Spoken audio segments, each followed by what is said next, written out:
Welcome to my channel. It is the most terrifying story that I've ever experienced. If you don't believe in ghosts, demons, or things that go bump in the night, then this one might just change your mind. This happened to me in my own home, and it drove me insane. You won't believe what was inside my fridge and what it said. I'd always considered myself a rational person, someone who didn't waste time on silly superstitions or jump at shadows. That is until that night. It was a Tuesday, an ordinary day, or so I thought. I returned home from work, ate dinner with my wife, and watched TV for a while before going to bed. The next morning, I awoke to the sound of my wife screaming. She was pale, her eyes wide with terror. "What's wrong?" I asked, rushing to her side. "The refrigerator," she stammered, pointing at the kitchen. I heard a voice. I thought she was joking. At first, I couldn't take her seriously. A voice from the refrigerator? What are you talking about? But then I saw the look on her face, the sheer terror that was etched into every line of her being. And that's when I knew something was terribly wrong.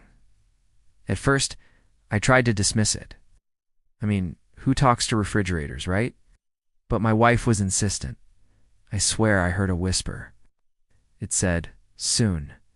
Just before I stepped out of the shower, I heard it again. Soon. I had no choice but to investigate. I cautiously approached the refrigerator, half expecting to hear a mouse squeak or some other mundane explanation.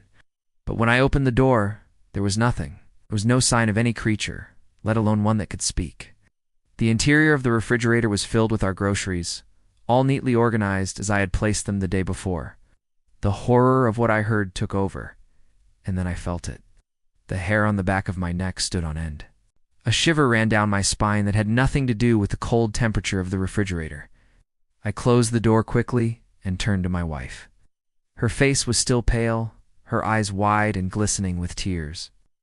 We looked at each other, the unspoken question hanging between us. Should we call the priest? My wife, bless her heart, tried to be strong for both of us. She nodded, swallowing hard. "Yes," she whispered, "we should." I reached for the phone, my hand shaking slightly. The thought of a demon lurking in our refrigerator was beyond absurd. Yet the fear in my wife's eyes was very real. As the phone rang, I paced the kitchen floor restlessly. When the priest finally arrived, he was a kind man with a gentle smile. He listened patiently to my wife's story, his expression betraying nothing. Afterwards, he joined me in front of the refrigerator. Together, we opened it, revealing its chilling emptiness. There was no trace of the entity that had spoken, at least not in that moment.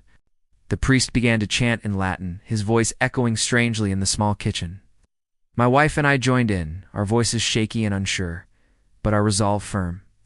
We were determined to banish whatever evil had invaded our home. After what seemed like hours, the priest finished his ritual, turned to us, his face drawn and serious. "There is something here," he whispered, "something dark and evil." His words sent chills down my spine. Was this all in my wife's imagination? Or were we really dealing with a malevolent force? The priest continued, "It doesn't want to leave. It's feeding off your fear." I felt my blood run cold. Is that why I felt so uneasy? Was the entity feeding on my growing terror? The priest placed a cross on the refrigerator, his gaze unwavering. "This will keep it at bay for now," he said, "but I advise you to get rid of that thing as soon as possible." With the cross in place, the priest left. My wife and I were alone once more, but the sense of dread that had filled the kitchen remained. Days passed, yet the tranquility that the cross brought was short-lived. Once again, the whispers started, this time louder, more insistent. "Soon, soon," it hissed. Fear coiled in my stomach. It was happening again. My wife and I exchanged a terrified glance. We knew we couldn't wait for another intrusion. We had to act now. Armed with holy water and a Bible, I stood in front of the refrigerator. My hands trembled as I knocked thrice on the door. "In the name of the Father, the Son, and the Holy Spirit," I began, my voice echoing in the silent house. The door creaked open, revealing the same untouched groceries. I stepped closer, my eyes scanning the shelves. That's when I saw it. Tucked behind a carton of milk was a small, intricately carved wooden box. It was unassuming, almost blending in with the white walls of the refrigerator. but something about it seemed out of place, almost sinister. Curiosity and trepidation warred within me. What did this box hold? Why was it in our refrigerator? I carefully removed the box, my fingers brushing against its rough surface. The moment the box was free, the whispers intensified. Soon, they hissed. The sound like nails on a chalkboard, grating, eerie. I slammed the door shut, my heart pounding in my chest. This had to stop. Driven by a mix of fear and determination, I carried the box to the backyard. The afternoon sun beat down on my neck as I dug a hole. I didn't know where I'd gotten such strength, but I dug furiously, desperate to get the box as far away from the house as possible. Finally, it was deep enough. I placed the box inside, said a quick prayer, and filled the hole. I stood back to admire my handiwork, or rather what I hoped would be my handiwork. A sense of relief washed over me, tinged with the memory of the whispering. Would it stay buried? Would it stay gone? That night as I lay in bed, I could hear the rain drumming against the window pane. Each drop seemed to echo the relentless rhythm of my heartbeat. Sleep evaded me.